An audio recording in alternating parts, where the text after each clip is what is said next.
My friend, how you doing? Kato here on a beautiful, beautiful day, my friend. I'm actually making this video today. I wanted to address one question that I've been having from a lot of students, and I figure, hey, I've been dealing with that stuff myself. I'm able to help some people to actually, take their business to the next level. See, this you can apply with direct sales. If you're doing online marketing, network marketing, see, a lot of people always have problem with closing sales.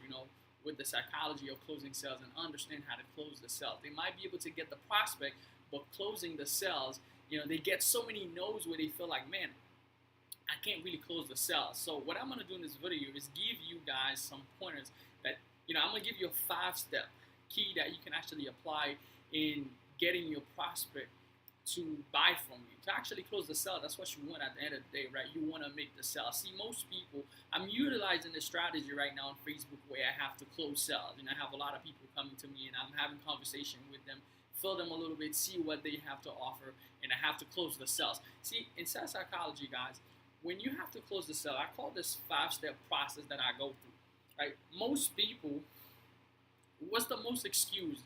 The first thing, what you need to do, number one, I'm going to talk about, we're going to talk about closing sales, right? Closing the sale.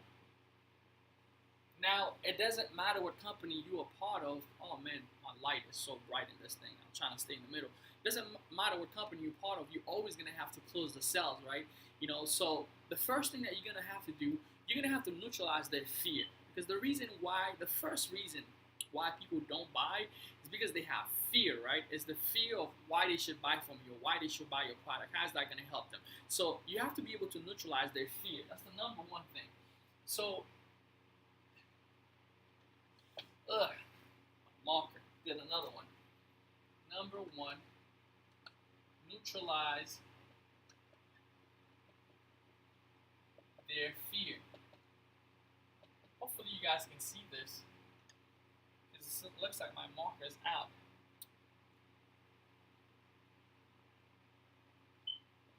The white is that's gonna make it worse. So first thing, guys, you gotta be able to neutralize their fear, and that comes into validating. They say, hey, you know what, your product is too expensive. Let's say I'm trying to sell coaching to someone, and it's $1,000 to get started, or it's a $3,000, $4,000, $5,000 packages. And the first thing is the fear they have. They would say something like, well, it's too expensive. And what I do is say, okay. You know what I mean? So when you say okay, you're actually putting yourself in the same position as them. So they feel they can relate to you because you are on the same post as them, right? So the second thing that you want to do now is to confirm. You want to confirm their concern and their needs, right? So you want to confirm the concern, confirm the needs and concern. Man, I wish my marker was better.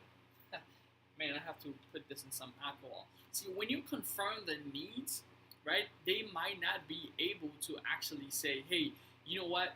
This is why I can't buy this product right now. So you want to confirm the reason, right? You want to confirm their fear, why they can't buy your product right now. So you ask them questions like, is that the only thing that's wrong with my product?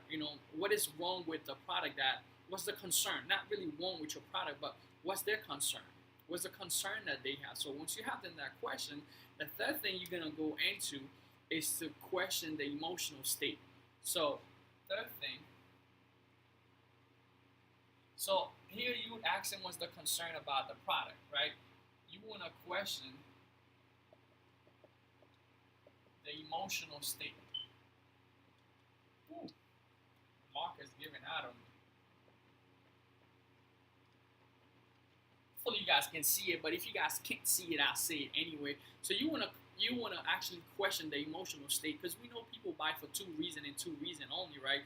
Either for fear or pleasure, right? So you want to question the emotional state, whether they're in a fear state or whether they're in a pleasure state. If you can intensify, which one do you need to intensify, the fear or the pleasure? All right. So now once you figure that out, you confirm how they feel at that moment. You want to go into step 4, which is reframing, because you know what they want. You know If they have any other concern about your product, you want to reframe that offer. And usually by reframing that offer, I mean by showing them more of the value that they're gonna get inside of the product that they buying from you, inside of the coaching they're getting from you. Is by reassuring them, hey, this is the amount of product.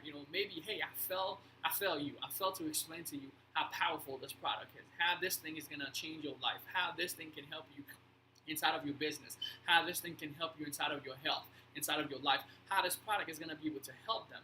And then the last step is to re-ask them for the sell.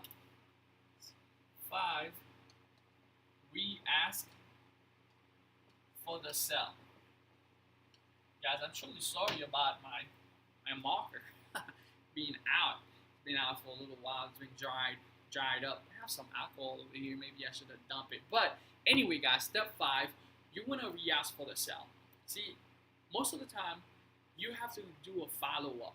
Sometimes, if you re-ask the first time you don't get it, you have to come back and follow the same step again until you get the sell. See, most people don't buy at that moment, but I'm telling you, when you can re-ask for the sell, and using a little bit of power of persuasion, because persuasion really is the ability to influence another people, not to just see your point of view, but for them to see your point of view as their point of view. So for them to see your product as the way that you see your product. So you want to use some power of persuasion to be able to persuade the person that the product that you're offering them is going to be really, really powerful for their business. So that 5-step has been able to help me big time inside of my business.